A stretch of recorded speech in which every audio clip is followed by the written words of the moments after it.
السلام علیکم ورحمۃ اللہ وبرکاتہ۔ دوستو امید کرتا ہوں آپ خیریت سے ہوں گے۔ حرم سے میں بات کر رہا ہوں اور آپ سب کے لیے بہت بہت دعائیں، اللہ سبحانہ و تعالیٰ آپ پر اپنا خصوصی فضل و کرم فرمائے۔ ابھی میں جس جگہ پر ہوں، یہ میرے پیچھے آپ دیکھ رہے ہوں گے، یہ جو جگہ ہے یہ وہ مقام ہے جہاں پر سید المرسلین، افضل البشر، افضل الانبیاء، سید المرسلین محمد مصطفیٰ صلی اللہ علیہ وآلہ وسلم رونق افروز ہوئے، اس دنیا میں تشریف لائے۔ یہ مکان ہے، مولد الرسول اسے کہا جاتا ہے۔ یہ حرم کے اندر واقع ہے۔ اب میں آپ کو اس جگہ کی پوری تاریخ بتاتا ہوں، یہ کیا ہے اور کس طرح سے آپ یہاں پر تشریف لا سکتے ہیں۔ جب نبی صلی اللہ علیہ وآلہ وسلم نے اعلان رسالت فرمایا تو قریش نے آپ کی مخالفت کی، آپ کو روکنا چاہا۔ آپ صلی اللہ علیہ وآلہ وسلم پھر بھی نہ رکے اور توحید کی دعوت دیتے رہے۔ تو کفار جناب ابو طالب علیہ السلام کے پاس آئے اور کہا کہ آپ اپنے بھتیجے کو منع کریں، لیکن جناب ابو طالب نے نہایت ایمان افروز جواب دیتے ہوئے ان سے کہا کہ میں اپنے آخری سانس تک، آخر دم تک میں اپنے بھتیجے کی حمایت کرتا رہوں گا۔ جناب ابو طالب کا یہ جواب سن کر کفار قریش تلملا اٹھے اور سارے بنو ہاشم کو یہاں پر محصور کر دیا۔ کعبہ بالکل یہاں سامنے ہے اور ایک تحریر انہوں نے لکھ کر کعبہ پر آویزہ کر دی کہ کوئی بھی شخص بنو ہاشم کے ساتھ کسی بھی طرح سے معاملہ نہیں رکھے گا، اور سماجی بائیکاٹ کر دیا۔ نہ ہی بنو ہاشم کے ساتھ کوئی لین دین ہو سکتی ہے، نہ رشتہ ہو سکتا ہے۔ ہر طرح کے معاملات بنو ہاشم کے ساتھ اب ختم کر دیے جاتے ہیں۔ ام المؤمنین خدیجۃ الکبریٰ، جناب ابو طالب علیہ السلام اور دیگر سارے بنو ہاشم یہاں پر قید کر دیے جاتے ہیں۔ اس جگہ کو شیب ابی طالب، شیب بنی ہاشم، شیب عبد المطلب اور اسی طرح شعب علی بھی کہا جاتا ہے۔ یہ جو سامنے کی جگہ ہے اس سب کو شعوب کہا جاتا ہے۔ جس نے بھی سیرت النبی صلی اللہ علیہ وآلہ وسلم کا مطالعہ کیا ہے تو وہ اس جگہ کی اہمیت کے بارے میں بخوبی واقف ہوگا کہ شیب ابی طالب کی سیرت النبی میں کتنی اہمیت ہے اور کیا مقام ہے۔ اگر آپ یہاں تشریف لانا چاہتے ہیں اور آپ کسی عربی سے پوچھیں گے تو وہ آپ کو اس جگہ کے بارے میں صحیح طور پر نہیں بتا سکے گا۔ اس کی وجہ یہ ہے کہ ابھی یہاں پر کوئی علامت موجود نہیں ہے، کوئی بورڈ نہیں لگا ہوا ہے اور اس جگہ کا نام بھی بدل چکا ہے۔ یہ جو سفید دیوار آپ کو نظر آ رہی ہے اس کے پیچھے بھی ایک بس سٹینڈ ہے، وہ بھی شیب ابی طالب کا حصہ ہے جو ابھی بس سٹینڈ میں بدل دیا گیا ہے۔ سامنے جو پہاڑ آپ کو نظر آ رہا ہے یہ جبل ابو قبیس کہلایا جاتا ہے۔ جب مکہ کے اندر کوئی اہم واقعہ ہوتا تھا تو یہاں پر اس کے اوپر چڑھا جاتا اور اعلان کیا جاتا تھا۔ اس پہاڑ کی ایک خصوصیت یہ بھی ہے کہ جب واقعہ شق القمر ہوتا ہے تو اس کا ایک ٹکڑا اس جبل ابو قبیس پہ ہوتا ہے اور دوسرا ٹکڑا جبل قیقان کے اوپر گرتا ہے۔ ابھی جو حالیہ تعمیرات اور ترقیاتی کام ہوئے ہیں اس میں ان شعوب کے اندر یعنی ان پہاڑوں میں 2 سرنگیں کھودی گئی ہیں اور بس سٹینڈ بنایا گیا ہے جہاں پر عمرہ کرنے والوں اور حاجیوں کو بسیں لے کر آتی ہیں، اور یہ جو 2 سرنگیں ہیں انہیں نفق کہتے ہیں، نفق بنی عامر کے نام سے یہاں پر یہ مشہور ہیں۔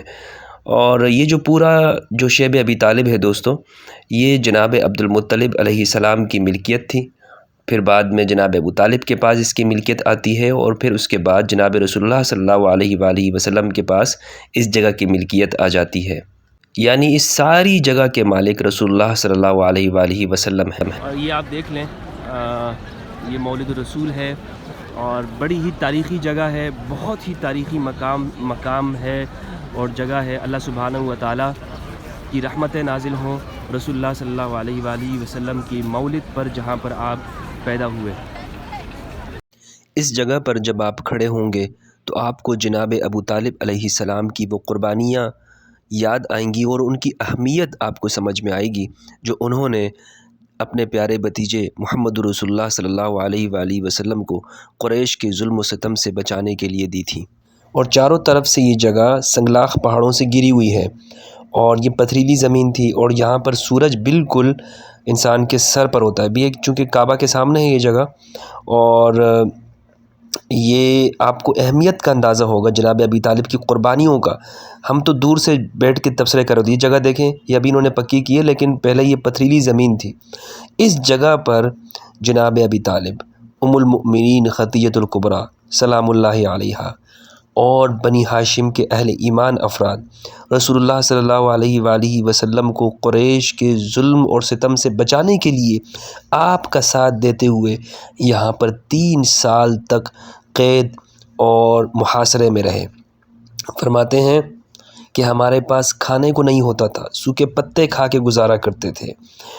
اور کبھی کبھار حکیم بن حزام جو حضرت ختیجہ سلام اللہ علیہا کے پھوپھیزاد بھائی بھی تھے، وہ اگر کچھ لے آتے تو کھانے کو مل جاتا تھا۔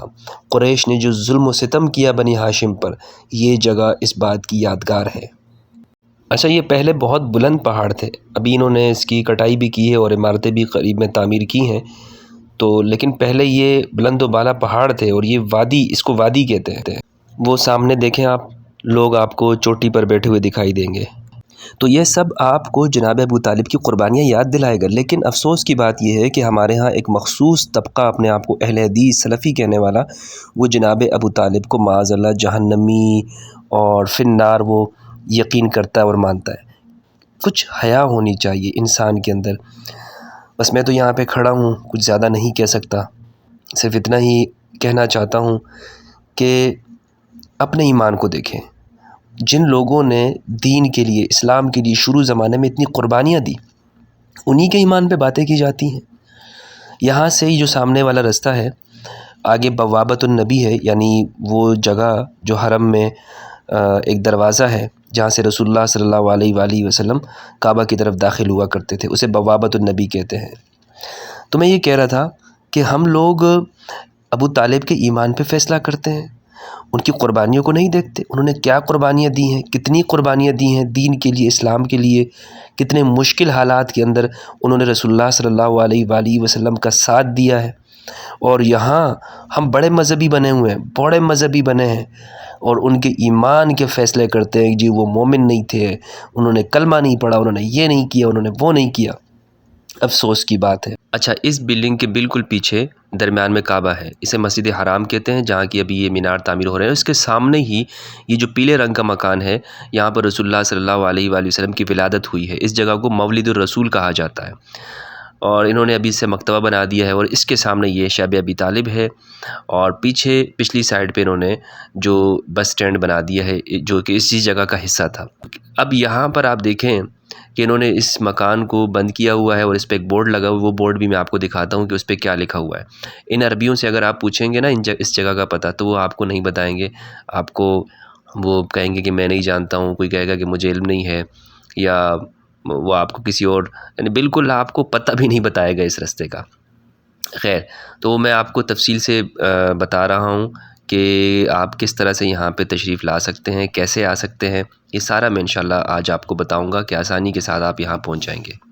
زمزم کا جو کنواں ہے وہ بھی اسی جگہ ہی واقع ہے، آپ کو دکھاتا ہوں۔ ابھی انہوں نے اس کو اوپر سے بند کیا ہوا ہے، لیکن یہی وہ جگہ ہے شب ابی طالب کے پاس، اور رسول اللہ صلی اللہ علیہ وسلم کی ولادت کی جگہ کے قریب ہے۔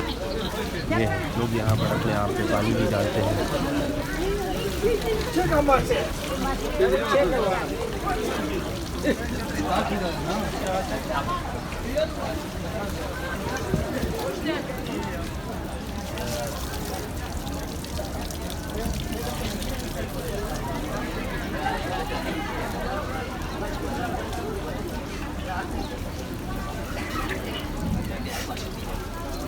اچھا دوستو، یہ قریب سے آپ کو دکھاتا ہوں، مولد الرسول ہے، یعنی وہ جگہ جہاں پر سرکار دو عالم صلی اللہ علیہ وآلہ وسلم کی ولادت ہوئی۔ یہاں پر انہوں نے ایک بورڈ لگایا ہوا ہے، یہ بورڈ میں آپ کو پڑھ کے سناتا ہوں، آپ کو معلوم ہوگا کہ سلفی وہابیوں کی ذہنیت کیا ہے۔ یہ لکھتے ہیں: اخی المسلم لا تشرع زیارت هذه المکتبہ على وجہ التعبد لعدم ورود الدلیل بذلك۔ یعنی یہ کہہ رہے ہیں کہ اے مسلمان بھائی، اس لائبریری کو بطور عبادت زیارت کرنا مشروع نہیں ہے، یعنی شرع نہیں ہے، کیونکہ اس کے متعلق کوئی دلیل نہیں آئی ہے۔ یعنی یہ سلفیوں وہابیوں کی ذہنیت ہے، وہ کہہ رہے ہیں کہ اس جگہ کو آپ عبادت کی غرض سے نہ آئیں۔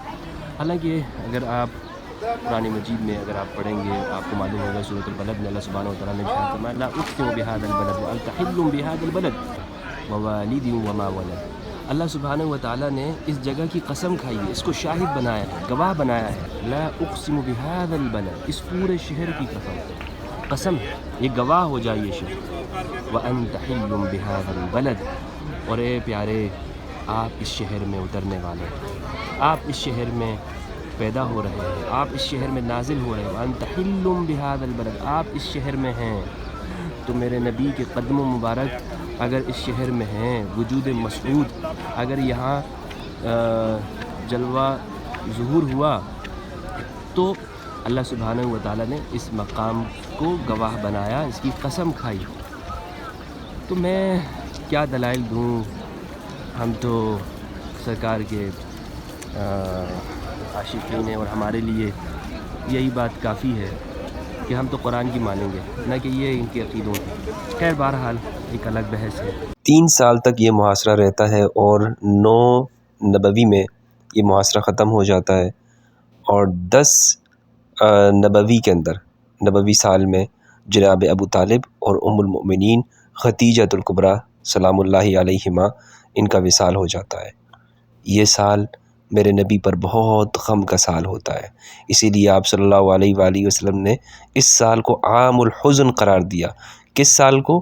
جب جناب ابو طالب اور ام المؤمنین ختیجہ الکبریٰ اس دنیا سے پردہ فرما گئیں۔ میرے نبی جناب ام المؤمنین حضرت ختیجہ کو بہت یاد کیا کرتے تھے، اور احادیث کی کتابوں میں جو فضائل ہیں ام المؤمنین ختیجۃ الکبریٰ کے، وہ کسی اور کو بھی حاصل نہیں ہے۔ تمام امہات المؤمنین میں سب سے افضل وہ ختیجۃ الکبریٰ سلام اللہ علیہا ہے۔ آپ بھی زیارت کیجیے اس جگہ کی، تشریف لائیے، اور ایڈریس میں آپ کو بتا چکا ہوں، بالکل ہی واضح اور آسان طریقے سے میں نے آپ کو بتا دیا۔ بہت بہت شکریہ، السلام علیکم۔